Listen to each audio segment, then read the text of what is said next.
Hey everyone, Crimson Curse is here. So I've been already playing Crimson Curse like since it came out, and I've stuck with Svalblod pretty early because I found gameplay that really reminded me of the old Greatsword days. Don't panic, it's not like the old Greatswords. It's not as dull, it's actually really fun and interactive. And Queensguard is also back in this deck. So I've actually created a Svalblod Queensguard deck, which I wanted to share with you. And in this deck, I will just go over the cards again. Let me talk a bit about the Mulligan. And typically then I talk about the gameplay plan, but in this case I actually want to talk about some combos. And then we go straight into an example match. Thanks everyone for joining me on my YouTube videos and for watching and everything. Subscribe if you like what I'm doing, and let's go. Okay, let's start with the cards in the deck as always. This time I don't play categories, I just say we go from the top to the bottom and let's look at each card and quickly go through what it makes special. First thing, the leader, Svalblod, has 5 charges. For each charge you can hit your own unit to trigger additional combo and synergies. But if all charges are exhausted, then you will spawn a 5-point Svalblod bear, which is like a beast, which is pretty good as a finisher. But the most interesting thing is his self-wound ability.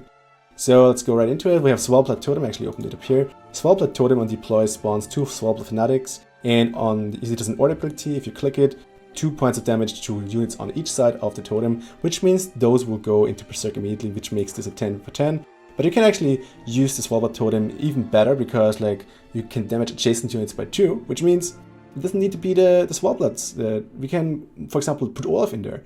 We could put in other cards with synergies in there. So this is actually you should see this as an additional enabler for self-wounding mechanics. Then we have Olaf. Since we have a lot of self-wounding, Olaf is actually pretty decent because Olaf boosts twice by the amount he's damaged when on order, which means if you can get a lot of self-wound onto him, then obviously he will be boosted higher. The key with Olaf is always to know when to execute his ability, because the enemies typically like to kill him. Sometimes they lock him. So playing Olaf late and being able to get a lot of damage onto him, ASAP so to say, is pretty viable for him. Then we have Burner. Burner basically means thinning, draw 2 cards, discard 2 cards, you know her from before Crimson Curse. Now she's at 10 provisions, a bit more expensive, but I think she's still a pretty good card, so we include her. Roach for 3 points additional thinning, also Roach now 10 provisions, so it's a bit worse than before, but still I think a viable addition, especially since we don't run witches, for example. Then we have Knut. Knut damages an allied unit to the right by half of its current power. Generally, all cards in Svalblod typically say stuff to the right, so this will come more often in the deck guide.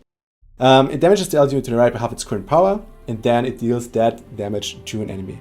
So it's a bit of a removal option, but the most important thing for Knut is, since it damages exactly by the half, Berserk is always exactly at the half, you can basically use Knut to just trigger any Berserk effect you have on the board. So that's basically what Knut is, a Berserk enabler with a bit of removal option. Morkwork we know too well. Good thing about Morkwork is a beast, which synergizes with some other cards of our deck as well. And if you don't have Burner, for example, to discard him or a Skjald, you can also just play Morkwork on the board, and other cards with self-wounding effects can hit Morkwork, and at 5 points he will just resurrect itself, so you didn't lose any point by playing him that way. It's not the best case, but worst case, you can just do it, so the Morkwork is not a bad addition. Wildcarl, Berserk transforms into Champion of Svalblod. This is actually what we need to look into, because that is pretty decent. Look at this little dude. Actually, you know what? While we're on it, how do you do this? Transmute. There we go. Because it's beautiful. We need to do this. Look at this. So, also the Champion of Svalblod is pretty beautiful. It's basically 5 for 9, but if you manage to do 3 damage on him, what's happening is he will become the Champion of Svalblod, which is a 12-point beast. With an order ability, if it destroys an allied unit, heal itself. So this will stay at 12 points probably. So you get 12 points for 9 provisions and you actually can get a bit of self-wound synergy going there as well. Generally saying the self-wound synergy of Svalblod, the provision cards are typically a bit higher than other cards, but since it's okay to hit them, so to say, they are worth the points. Then we have Harald, which you know from before as well, spawns the 3 skulls. Each skull is 2 damage, Harald can hit them. And the funny thing here is, you don't necessarily need Harald to hit the skulls with other cards. Since we run a lot of self-wound, other cards can hit the skulls. And we can use Harald to self-wound our units, which also triggers an additional effect. So don't necessarily use Harald on his skulls, but actually on your own cards. And one of these cards actually comes right there, Blue Belugas, for example. Whenever this unit takes damage, damage a random enemy unit by 2. So this is a typical card which wants to get hit. So if you run out of skulls, for example, you can just use Harald on the blue boy and get the extra 1 point per turn you need. So this is, like, as I said, a good self-funding target. We want to have it stay alive as long as we can. Then we have the Queensguard. It's long that I played Queensguard actually. It's like, I think, before Midwinter, which was the last time when I actually played Queensguard. If this unit is damaged, spawn a base card if it's summoned to right, which means it's an order ability, so you need to survive 1 turn, but then you can just use your leader or other self-funding cards to hit it by 1.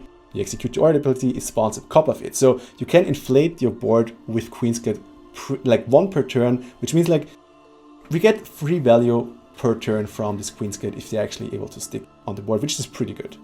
Then we have Corrupted Flaminica, and it destroys an allied beast to the right, like a Morkvark, for example, boosts by its power so the value doesn't get lost, and then it applies that value as bleeding, which, especially if you play it early in the round, can get like 6, 5, maybe playing the whole life destroyed, 8 points of bleeding, which is pretty good. Then we have Shield Maiden, which is our version of Finning. You play the Shield Maiden, you hit it once with your lead, and immediately it will summon a copy from your deck to this row. I think this is actually one of the best Finning cards. Violent Rider is like similarly good, but it's like 8 points for 6 provisions, so to say. Well, it's 2 times 6 provisions, but like the Finning is worth it, and it gets you some tempo on the board, so pretty good card. Disgraced Brawler is, I only have 1 in there, because typically you don't want to play it, because if it goes Berserk it will destroy itself, so this is not what we want.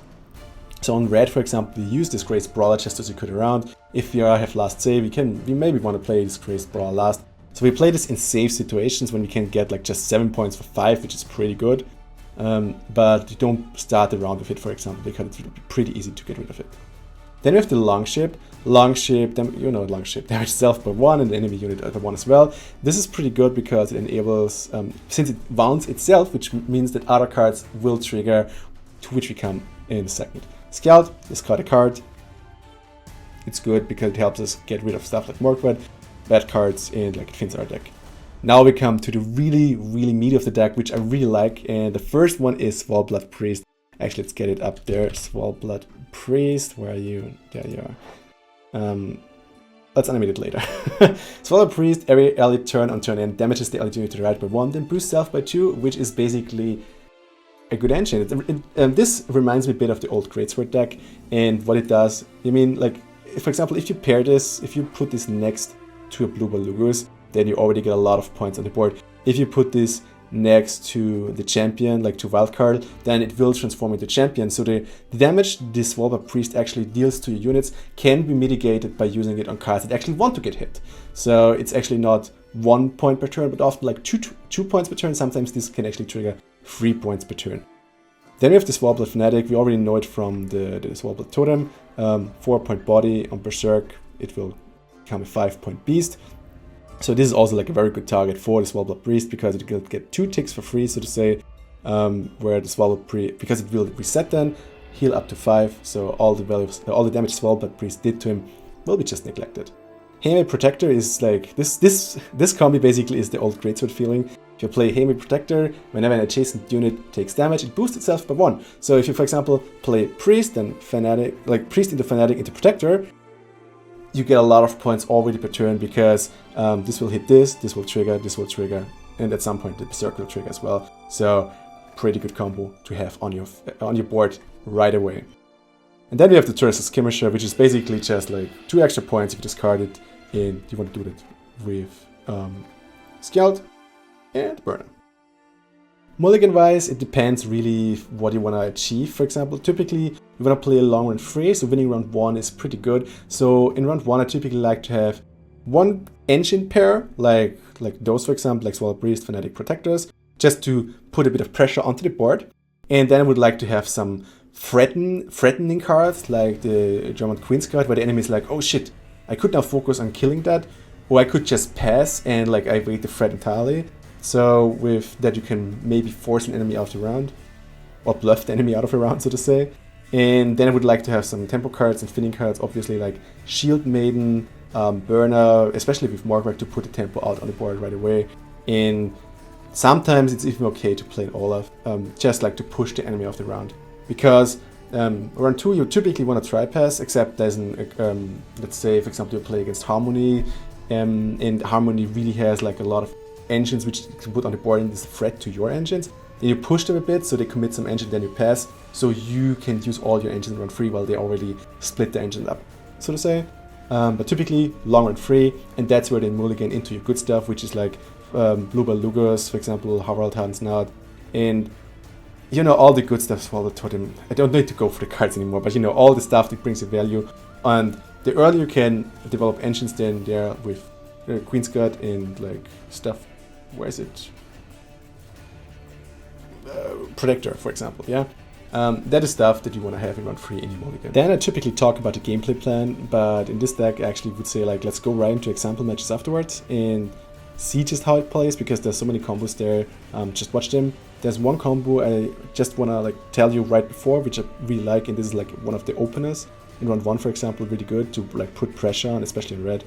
Play Harald, and then you get like bodies on the board immediately, and yeah, especially like 1-point bodies with like the skulls, which do 2-point damage. You can then use Svalbard Priest to actually kill them one by one, and after Svalbard Priest you actually play the Protector next to the last skulls, so you get those engines ticking right away. If for example you would start off with Svalbard Fanatic and the enemy kills it, then setting up your Svalbard Priest would take longer and longer, so you can already get like 2 extra points, for example, by playing with Harald. And actually, since this is killing the skulls, it will even give you more than 2 value right away. So if you have Harald Hansnad and the Priest in your hand round 1, go for that. That's just like a really good starting combo.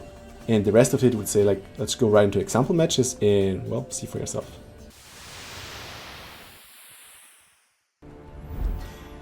Again, against Henrietta. A lot of Henriettas out there currently. Haven't played anything but like Svalbard today. Should take a look at Nilfgaard at some point. Okay, we got 2 Queensguards.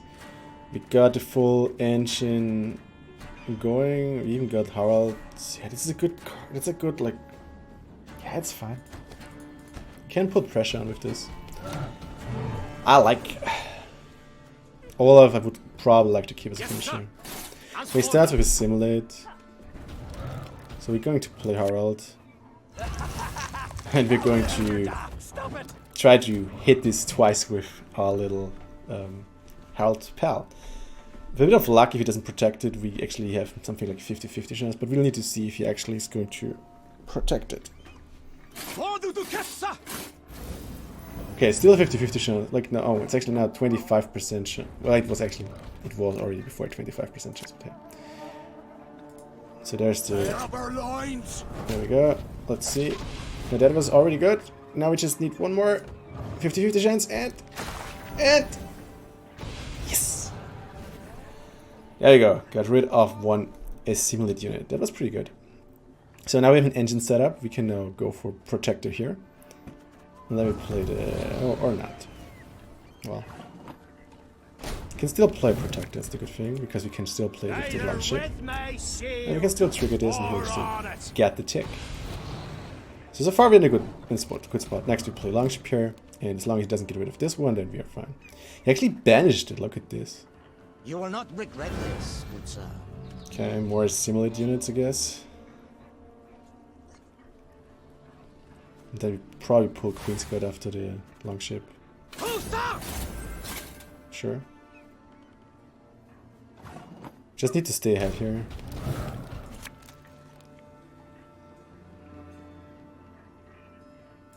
There we go. So no ticks in this round. But if those stay alive, then we can get it next round. And then we see what we do with the Queensguard. Oh, he actually plays Runestone. Look at this.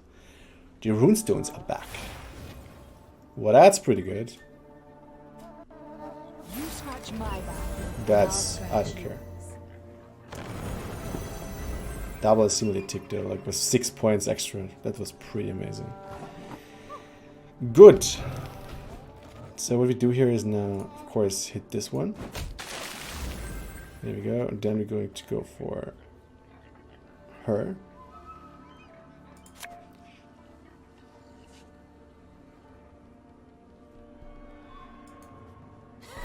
And we'll see what he will do. Can even like use Harald on it so we don't use leader ticks. Oh, by the way, we should have played here. Just saying. Because then we would have gotten an extra tick on him. That was obviously a mistake. But I was like, yeah, back row is probably good to try to, you know, make it safer. Oh, that is not cool. Could still use Harald to kill it though. You shan't get through. He got my combo. That's now he's getting like. This is actually pretty getting out of hand here. This is getting out of hand. But there we go. Hitting the ship. Hitting the Queensguard. Need some extra tempo here. We could destroy this. Or can we destroy this? No. We could destroy this so it doesn't like tick more. So we get like one less tick in it. There we go. Typically you like to use Knut as an enabler, but no. At least we're still doing pressure onto him. Don't want to guard here when we have the pressure. Priest would be way better to activate Lewis or something. Worst case we need to Lugos and finish with our Svalblod leader, but hey. Oh god, this is like what, 2, 3, and like extra tick from the protector. Pretty good. Who's the courage to fight the bell Carls, eh?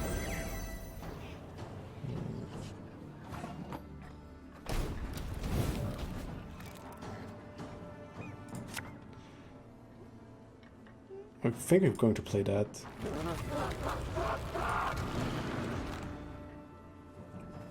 Can trigger this twice if we want to. You're good. We don't need it, we're ahead so far, so that's good. Because with this we actually get the extra, we can deny the bleeding tick. Okay, there we go. We are ahead, so that's fine, so we don't need to do anything else. Next one we can still think if we're going to use the leader onto the Berserk it. Because it will basically give me 2 more ticks in the protector. Plus 1 tick for... But hey. Or you can use Steel Harald to trigger the Queensguard, which is still 3 points per turn. If he doesn't kill it. We'll see what Umab will actually give him.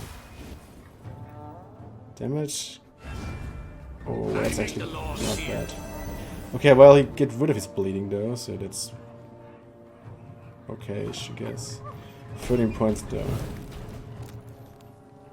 13 points. We could play Olaf.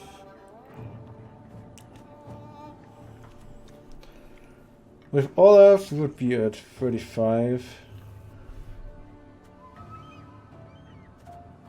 And we get 3 extra points because of the Queensguard. So that's not enough.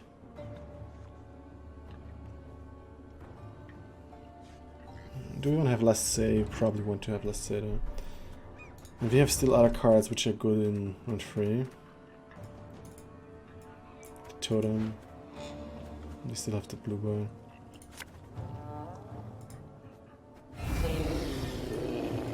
So even though we don't get like the value, we're pretty close there. So there we go. He can pass of course, but we would still get less say then. Because we can play the, this Queensguard here.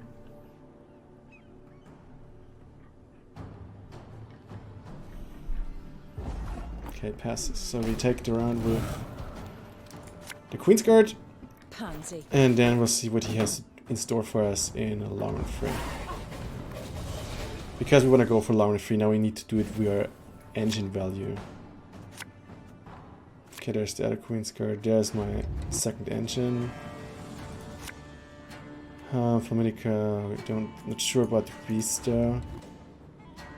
I'd like to see the Totem or Burner or something. Markwark. Well, Markwark is also okay-ish. In the worst case, we can actually play Markwark like normally and just let the priest kill it because it will respawn anyway. It's not the optimal case, but. So there's low provision value bronze card. Still as leader. I used one of mine, so. Okay, there we go. Wild Carl. Burner. There you go. Nice, thank you very much. Protect. Okay, now we got a combo going, so that's good. Totem would be amazing. How much mulligans do you have? Wow. We need to be careful because of the Shield Maiden. And we can still see what Burner will bring. Perfect. So what do we want to get killed? Wild Carl or Blue Boy? Let's start with Blue Boy. Come on, let's go. Because if he gets rid of this, then at least this will transform into the 12th point, which is probably a bit strong in the short round. If this goes through, we are fine anyway. My most valuable card is actually Svalblod Priest, so if he kills that, then I've got a problem because I need to do all the triggering via my leader, which will be tiresome. Like, every help I can get is appreciated. Can you change whenever we play warrior? Well. If there's no priest. If he's smart, he's killing the priest now.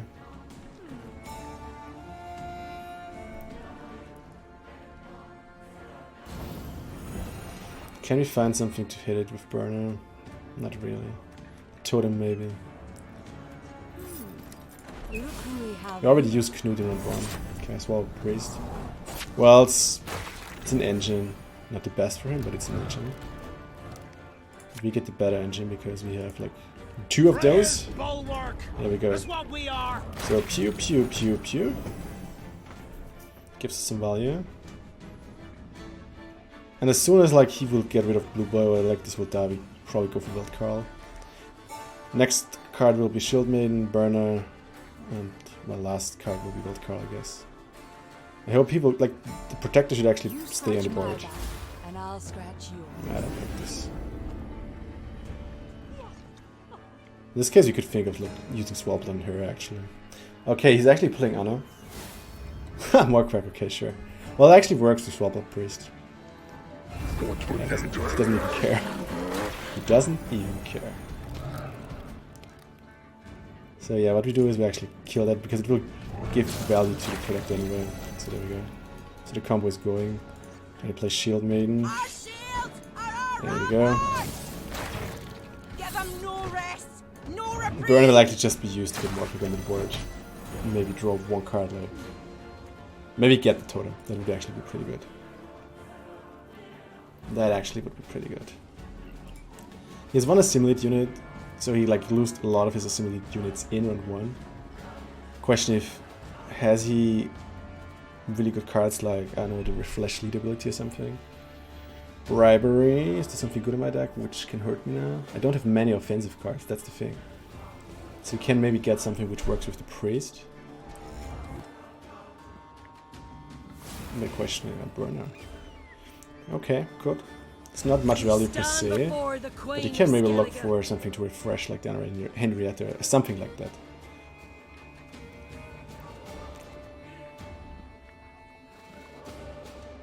Let's see.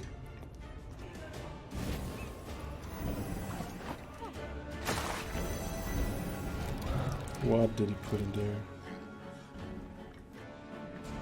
Probably another one of those. Well, okay, anyway, we're going to Burner.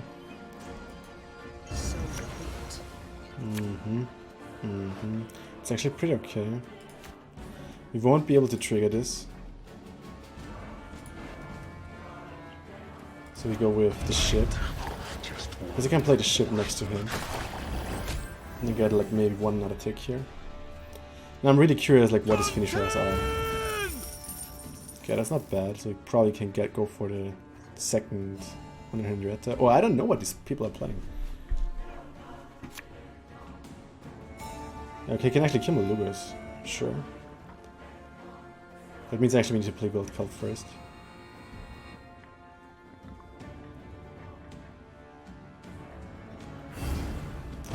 Oh, actually feels good, that's just sure. Well, it's actually not that bad if we get another one here. Let me play the ship here for the extra value on the Protector. We get the 2 points of Blue Boy. Why didn't we get the 2 points of Blue Boy? Because he needs to survive, I guess. Good! Well, then he can steal what? What's the biggest card ahead? Olaf, probably. Olaf is an 8 though, so that doesn't help him. Harald doesn't help him. Can't kill anything really valuable here. I think we got this. I think we won. Because Wildcall alone will be 12 points, and then I get the 5 points from the Svalblod leader, so... Yeah, it doesn't help him. Show me what flows in your veins. Oh, we can actually use Morkwood. That's actually a pretty good combo. Look at this. That's not too bad. It's actually got value here.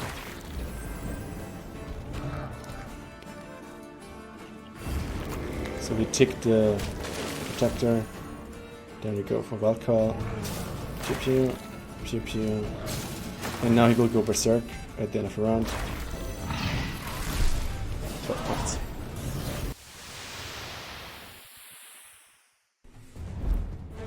Woodland Spirit, one of the classics. Well, well, well. I'm on red. That can be good or bad. It's good for me because I can close the round with this Crazed Brawler if I need to.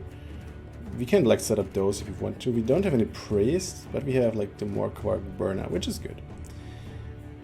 Especially since we also have the Skirmish here. I would love to see Priest here. But I think we're going to check that. We're going to use burn. We're not going to use engines in round 1. We're going to use like priest and that other stuff 4 and 3. So what we're going to do here is we're just pushing. How much we can push, I don't know yet, but we'll see. The first thing what we're going to do is we're going to play the Shield Maiden, because that way we can get like safe fitting for Burner. Because Burner also will... Do I have Roach in the deck? Yeah. Because like Burner will also pull Roach out and...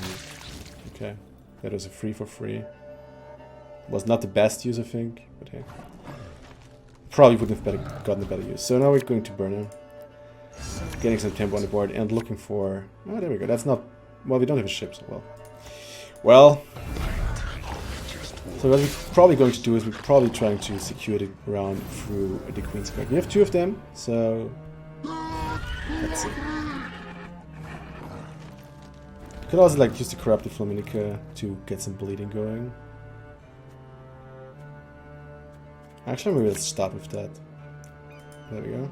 I shall wreck the weakness and let's bleed the fuck out. So that gives me like 5 rounds where I get some tempo where he maybe goes with like I don't know, big units. Oh, okay, he already sets up later rounds. That means I don't necessarily need to push that hard. I may go out at 6 or something.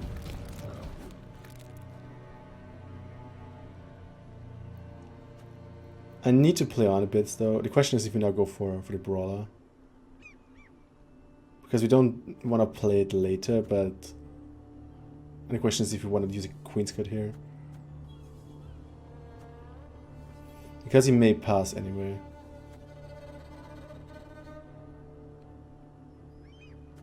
Let's use the Brawler here, because if he doesn't pass, and we push with Queensguard, and if he passes, then we maybe want to push round 2 with Queensguard. That's the question. So the question is if we go long round or not. We have last say, which is good, but since we're like 1 and even, we actually could push here. Just to get some card off, because we don't need like the big combos. Long and 3 would be good for us though. So if we get a priest or something, well, that's not bad as well. But priests would be amazing. Okay, there we go. I think I start with the Queensguard. Put a bit of pressure on him. Because every tick on my Queensguard with Svalblod can get out of hand quite soon, so to say. And we have Lucas with Priest as a like amazing engine.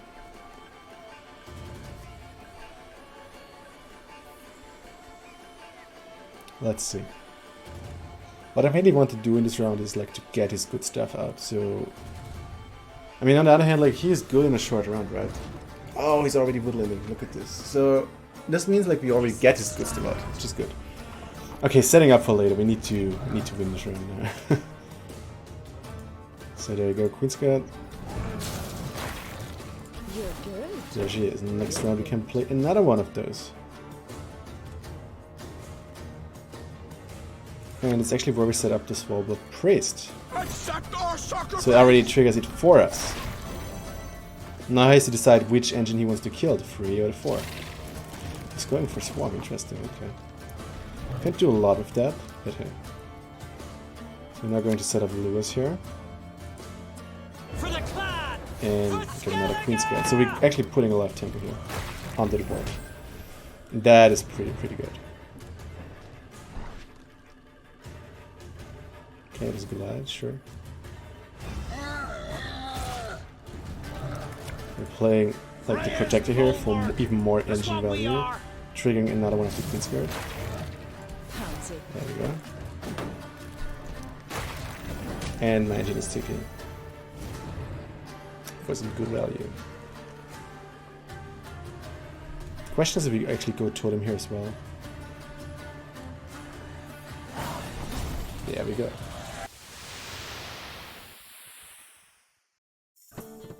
Thanks everyone for watching the video. Subscribe if you want to see more Gwent content, especially my in-depth Gwent guides going live on weekends. And don't forget to check out my Patreon page where you can support this channel and get cool rewards in the process. My Twitch times are Monday to Thursday starting at 2 CET. See you on stream.